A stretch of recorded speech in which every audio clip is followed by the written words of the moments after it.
Welcome back. If you remember last episode of this series, we broke. Now we need to recover from this situation and get out. No trailer to put this 79 on. We need to drive this home. So we showed you the breakage last episode. Now let's have a good look at how it happened. This is another off-camber climb. Commitment required is what I would put on this one.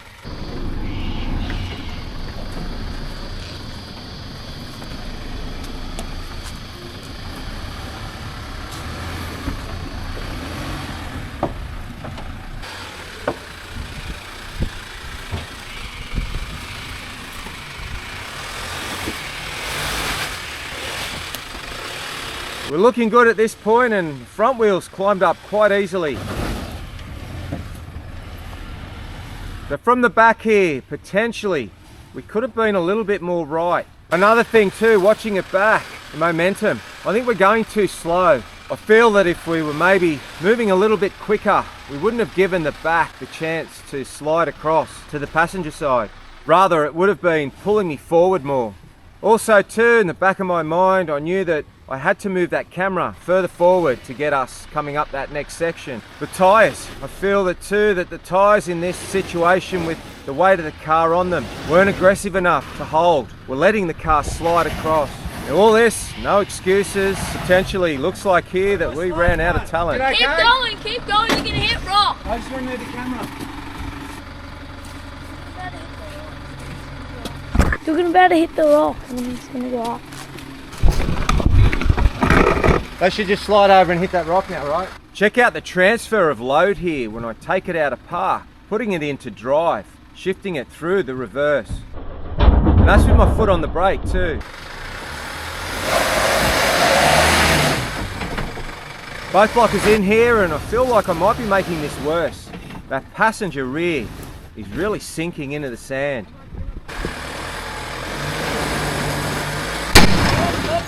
Watching it on the screen here though, and I'm sure a lot of you out there watching agree, I can't believe how easy it broke. It's not like we were flat stick into it, bouncing, wheel in the air and then coming down with the accelerator down. I mean, why? Has it shown this weakness because it was in the auto position? What wheel's not turning? Front left. Okay, winching. Winch time. That didn't take much to break. Because we need to get the recovery blanket and junk injector. I thought you said this morning that the CBs are really good. That fills confidence.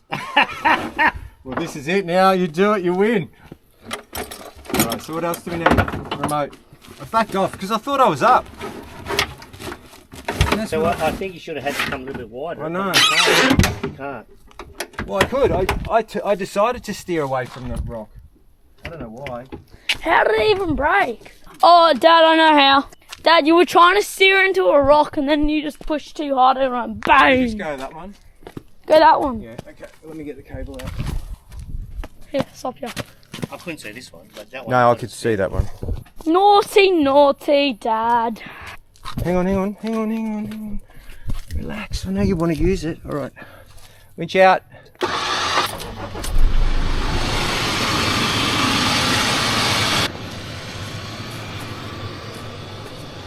It's going to be fun getting out three-wheel drive now. Stop. Everyone's fingers clear. Amateur hour again. Potentially, this might be the wrong direction. It's tipping you over.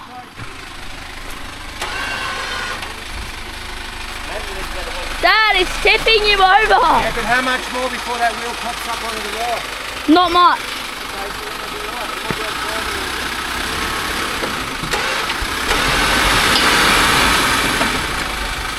It just doesn't move up.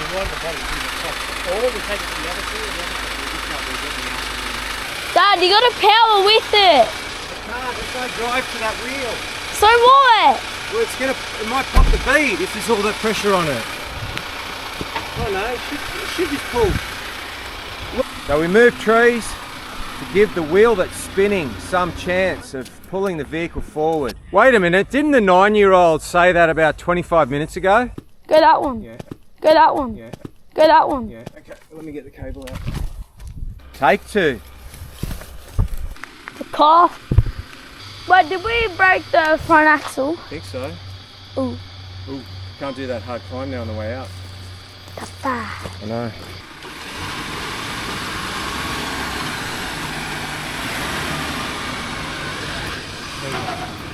Winching! There you go. You can hear the noise coming from the hub, from this camera.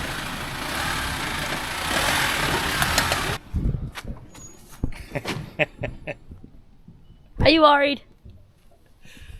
Am I worried? Show off the leaf springs. Now the coils are going to show us off. All right. My mistake was I turned here. If I stayed high, I would have missed that hole by heaps. Let's pack this. You're right. Let's put rocks in there. It's not even a big rock. It's just so that you don't slide across. Yeah, but I can't see that when I'm. Yeah. You. Guide you. I know. I had my head out the window. I thought I was going to hit it. Dad, he needs to put one of his wheels there and then another one there, Yeah, and then he that's can pull up that. Yeah. Even if you get your nose up and I'll winch you up. You turned quicker. I turned too early. That's what I thought. You got the same hubs as me too. Going to be fun getting out in 3-wheel drive, I can tell you that. I'm better off trying to guide you than driving the car. Why? You broke. I broke. Still. I know. No, we don't know what I broke. We're going to look at when we. Just saying, I'm not paying for it. You didn't break it. Dad, do you want me to go up bottom? Yeah, because I need to guide him. No, you're good there. You want the passenger there and coming up like this. Okay, steering a little bit. You're going to start to crawl now. Crawl. Good work. Stay the way you are. Okay, turn. A little bit. That's good. You're right. You're right. But don't stop like I did. Just continue the flow. I stopped to move cameras and rubbish drive. Go that way. That way. Phew. Stop, relax. Straighten your wheel a bit. Yeah, now drive off, use your handbrake.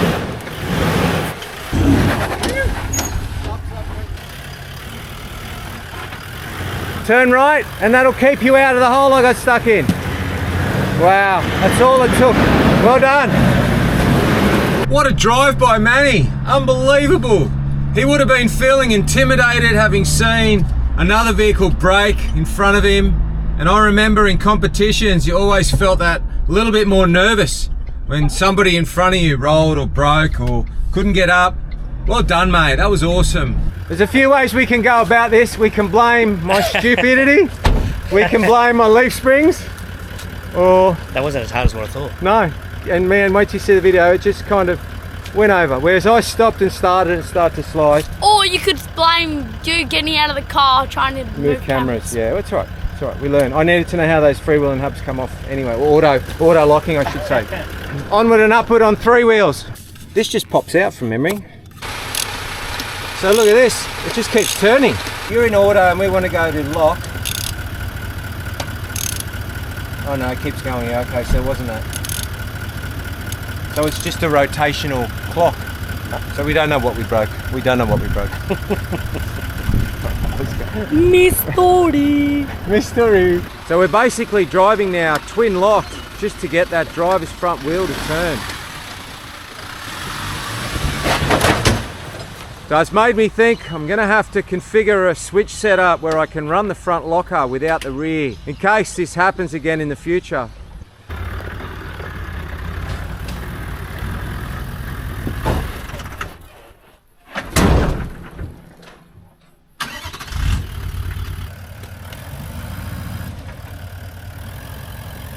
All right, starting to climb. Yep, nice. Stay into it. Yeah, nice. Yeah, nice. Easy. All right, so we locked this after we winched out, but it made no difference, so we might as well just put it back to auto. I've got no drive. That's right, I just drive with the locker in. Oh, wait a minute, there's a spare one here. Since the bang, we locked that hub in, but I think the damage is done unless I've got my locker, which drives the driver's wheel. So the same symptoms as if you broke a CV, but I feel like it was the hub. So we're driving now, 3-wheel drive, the gearing difference. Now, the 4-cylinder has Diff gears of 4.3 and the V8s are still at 3.9. So with the auto and the 4.3s, you're just that much lower. So in my opinion, I mean, if I was around today in a V8, I'd be hunting down the 4.3s to put in mine if I was, you know, doing serious off-roading. But obviously then you go backwards on your fuel consumption. The DPF to the pre-DPF, Toyota brought out different gearing in the gearbox to offer better fuel consumption. I mean, you go back and put a 4.3 in a V8 and your top end speed will suffer. But the answer to that is a bigger tyre. A bigger tyre which it will turn easier at takeoff, and when you do go into low range, you'll reap the rewards of some crawling. And what I said just then, it's not from guessing. I've had two V8s, both models. We all know this is easy, but only 3-wheel drive. Like I always say, you're only ever one drive away from a breakage. Today was that day. Or maybe only 2. It's so funny sometimes that the front lights don't flash.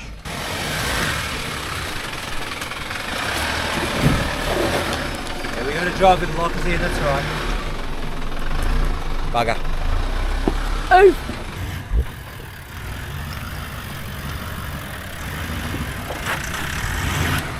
Go to V8.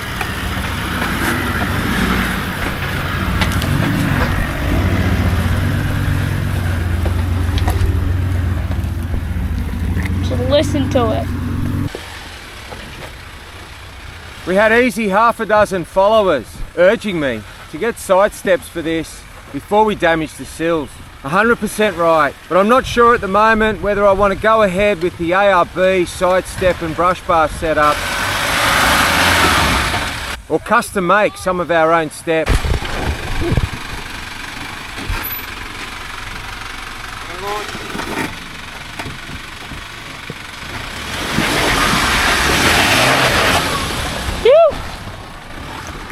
Aim your passenger wheel for those rocks.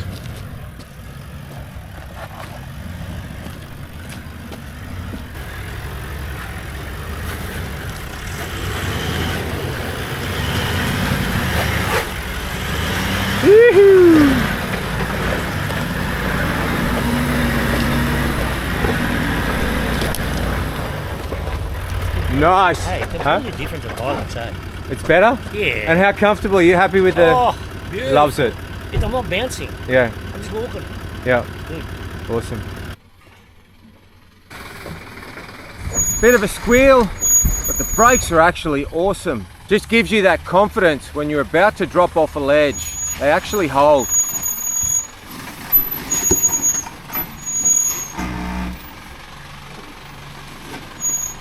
What's that noise? Wheel lift on the other side. Wheel lift on the other side. It's not that big.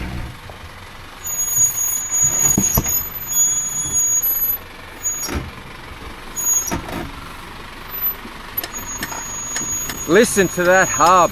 Now I was trying to do as much as possible in 2-wheel drive, but obviously the terrain called for 4-wheel drive. Now the only way we were able to get that is to have the front locker in, but not having freewheeling hubs, we weren't able to isolate that wheel that was broken. So you can see the advantages of going back to a freewheeling hub. And it's not the first time over the decades of 4-wheel driving that we've had to isolate a corner that was broken. You go back to the freewheeling hub days and you just freed one side and you could have it in 4-wheel drive with the locker in and it would feed the other side. Kind of blocking the view. You drop it, slow down. There you are. Got a little bit of power.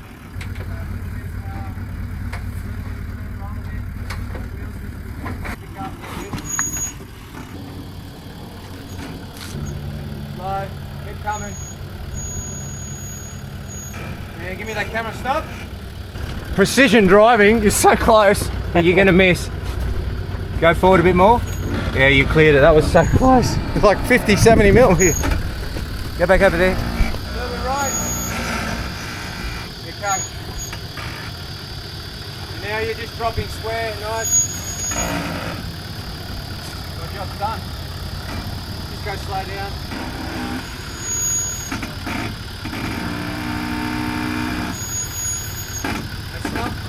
Why do you like stealing my camera? Because of the flex. That was just now starting to pick up.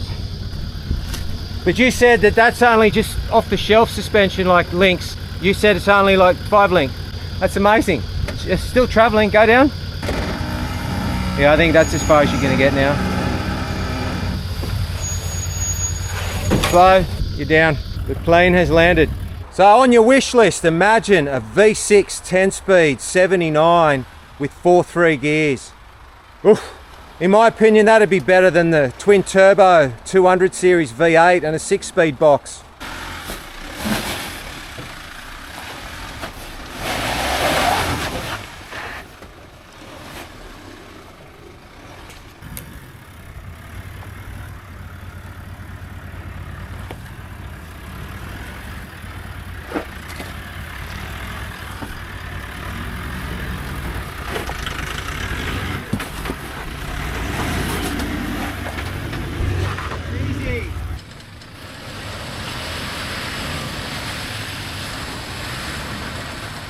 I have a feeling we are going to struggle here.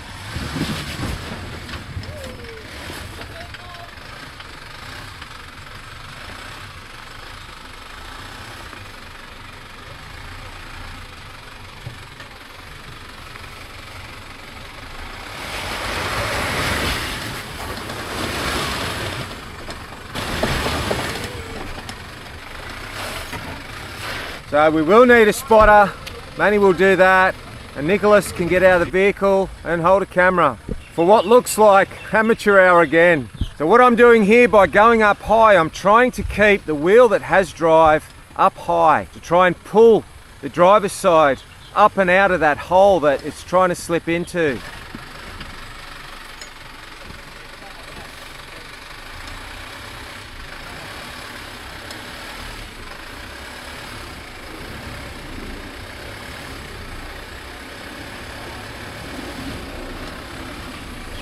But no real success. These tyres have been amazing on the trips that we've done and on road with all the towing. I'm so happy with them. And we've got a couple of big trips coming up. We're towing the Jayco on the Fraser Island. We've got a trip on the Moreton. Now I'm sure the all-terrains are going to love and succeed both those trips. We've got a Cape York trip planned, and then the hardest stuff that we're enjoying doing now with the Auto 79, we're going to look at a more aggressive option for our shoes. But like I said, I've been so happy with these Kumo AT52s to date. They've worn even, they're quiet, and they never let us down. Now I'm not saying they have today, but the breakage really has exposed them. You're going to drop back down the hole here. You're on the edge of the rock here at the front. Send it. See that movement there. You need to do that in one hit, you're right.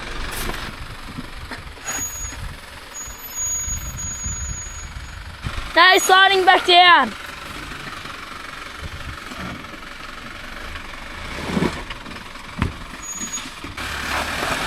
Go. There you go. And this is why you gotta listen to me sometimes. Navigate, Nicholas. Thank you. The wheel that I've got no drive on is this one. If you aim your passenger for that, you're sweet. I think I like it without mud flaps.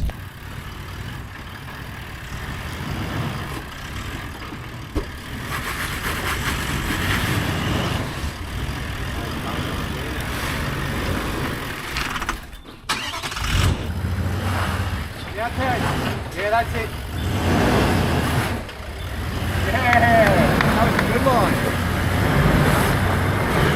That was a great line, because watching somebody on 3-wheel drives struggle can put it out of your brain that you can do it. It's a bad day. We've lost the mud flap. We snapped a bolt on the parabolic pad. Yeah, that's nuts that that's happened. You don't need that unless you're fully loaded anyway. Look how far away from the pack it is. We had spares of these at home, and when we got back, we fitted them up. So the memo was received. We've picked up a weather shield here from Toyota, just the driver's side front. And apparently that's the only one they make for the 70 series. Be able to have our windows open now in the rain. And we won't get the water running in off that ARB roof rack either. It wouldn't be a complete episode without a bit of MX action. So it was a club day and a practice round for an upcoming point score, the Enduro round. And it's Amelia in her class that looks like she might be able to climb up that championship ladder. That round and the results will be in an upcoming episode. Ooh. Join us in the next episode where we open it up and find out what we broke. We also drive a GR Sport Hilux. I hope you enjoyed this one, and as always, thanks for watching.